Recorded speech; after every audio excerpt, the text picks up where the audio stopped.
मित्रमैत्रिणींनो, नोकरीच्या आपल्या संपूर्ण कालावधीमध्ये, कारकिर्दीमध्ये आपल्या जवळचा, जिव्हाळ्याचा विषय असतो तो म्हणजे सुट्ट्या, लीव्ह, रजा. जर यंदाच्या शैक्षणिक वर्षाचा विचार केला तर 30 एप्रिल ते 14 जून अशा पूर्ण 44 ते 46 दिवसांकरिता उन्हाळी सुट्टी आहे. यासोबतच 9 नोव्हेंबर ते 25 नोव्हेंबर अशा कालावधीमध्ये दिवाळी सुट्टी देखील आहे. या समवेत अन्य सुट्ट्या, साप्ताहिक सुट्ट्या, सार्वजनिक सुट्ट्या, पब्लिक हॉलिडेज या देखील आहेत. तर या संदर्भाने या उन्हाळी सुट्टी, दिवाळी सुट्टी आणि साप्ताहिक सुट्ट्या, पब्लिक सुट्ट्या यांना जोडून इतर किती रजा आपण उपभोगू शकतो याचाच आढावा घेणारा हा प्रस्तुत व्हिडिओ आपल्यासमोर सादर होत आहे.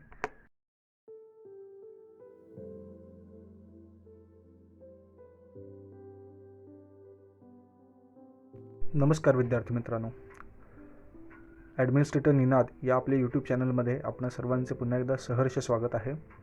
2024 शिक्षण भरती याकरिता आपण सर्वजण प्रयत्नशील आहात आणि येत्या काही दिवसांमध्येच या संपूर्ण प्रक्रियेची कार्यवाही पूर्ण होणार आहे आणि सर्वांना नियुक्त्या मिळणार आहेत.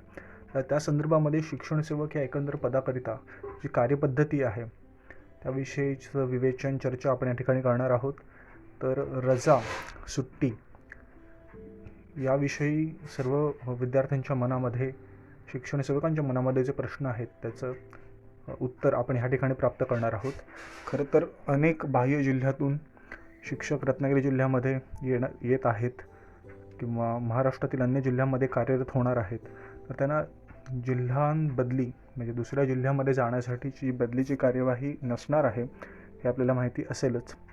त्यामुळे नंतरच्या काळामध्ये जेव्हा 3 वर्षाचा कालावधी पूर्ण होतो त्यानंतर ज्या अर्जित रजा असतात, वैद्यकीय रजा असतात, किरकोळ रजा ज्याला नैमित्तिक रजा असं देखील म्हणतात, त्या देखील सर्व उमेदवारांना प्राप्त होतातच. परंतु तत्पूर्वी 3 वर्षाच्या शिक्षण सेवकाच्या कालावधीमध्ये एकंदरीत प्राथमिक शिक्षण सेवकांना रजा किती प्रमाणात असतात, त्याने त्यांच्या कार्यमूल्यमापनावरती काय परिणाम होतो याचा पूर्ण आढावा आपण ह्या व्हिडिओच्या माध्यमातून घेणार आहोत.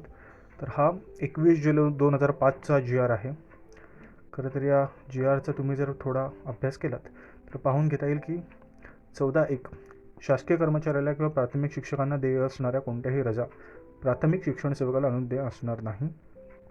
परंतु प्राथमिक शिक्षकाप्रमाणे अनुज्ञेय असणाऱ्या 12 नैमित्तिक रजा, यालाच किरकोळ रजा किंवा कॅज्युअल लीव्ह असं म्हटलं जातं, त्या प्रत्येक शैक्षणिक वर्षासाठी शिक्षण सेवकांनाही अनुज्ञेय राहतील. तर ह्या पूर्ण GRमधून ही बाब आपल्यासाठी महत्त्वाची आहे की 12 नैमित्तिक रजा आपल्या सर्वांना देखील उपलब्ध असणार आहेत. नैमित्तिक रजा, किरकोळ रजा ह्याचं जरा डिस्क्रिप्टिव्ह पद्धतीने सांगायचं झालं तर एखाद्या महत्त्वाच्या कामासाठी कुठल्याही सार्वजनिक सुट्टीला जोडून आपण नैमित्तिक रजा घेऊ शकतो. जर सार्वजनिक सुट्टींना जोडून आपल्याला नैमित्तिक रजा घ्यायची असेल तर आपल्याला सलग 4 दिवसांपर्यंत ती सलग जोडून घेता येते. जसं की मंगळवारी सुट्टी असेल आणि रविवारी सुट्टी असेल, आपली साप्ताहिक सुट्टी रविवारी आहे, तर आपण सोमवारी नैमित्तिक रजा घेऊ शकतो, बुधवारी एक नैमित्तिक रजा घेऊ शकतो, तदनंतर आपल्याला गुरुवारी कामावर हजर राहावं लागेल. सो रविवार ते बुधवार सलग 4 दिवस आपण सलग जोडून सुट्टी घेऊ शकतो. दुसरी महत्त्वाची गोष्ट म्हणजे ह्या 3 वर्षाच्या शिक्षण सेवकाच्या कालावधीमध्ये आपल्याला फक्त 12 कॅज्युअल लीव्ह नैमित्तिक रजा प्राप्त होणार आहेत.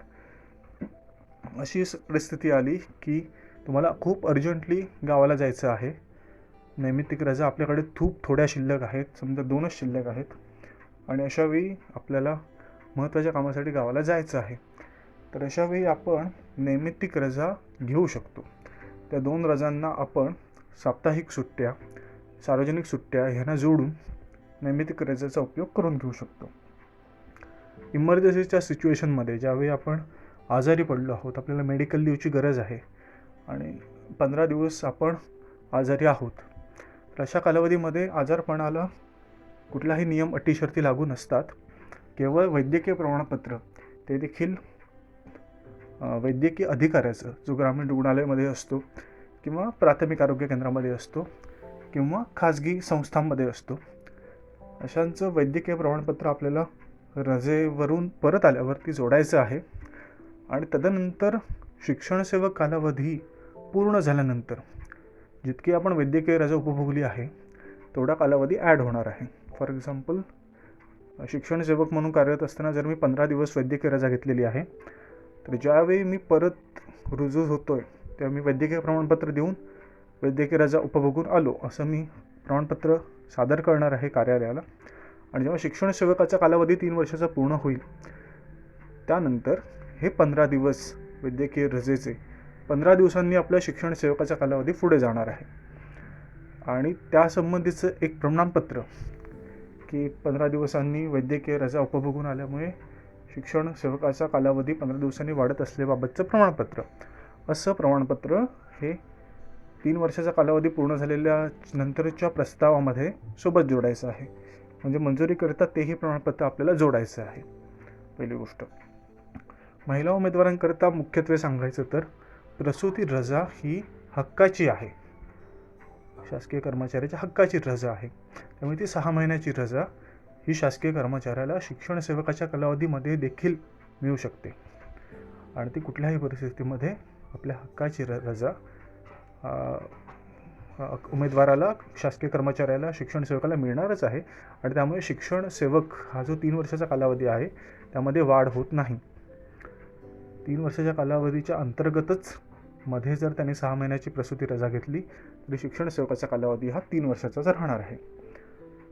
तर मला खात्री वाटते की आपल्या मनात असणाऱ्या सर्व प्रश्नांची उत्तरं याद्वारे मिळालेली आहेत. त्यामुळे आपण शासकीय भरतीद्वारे शिक्षण सेवक पदावर कार्यरत होत आहात. यासंबंधी काही प्रश्न असतील, आपल्या शंका असतील तर जरूर कमेंट कराव्यात. आणि अजून नवीन अपडेट्ससाठी ॲडमिनिस्ट्रेटर निनाद हे यूट्यूब चॅनलला जरूर सबस्क्राईब करावं, लाईक, शेअर आणि सर्वत्र प्रसार करावा.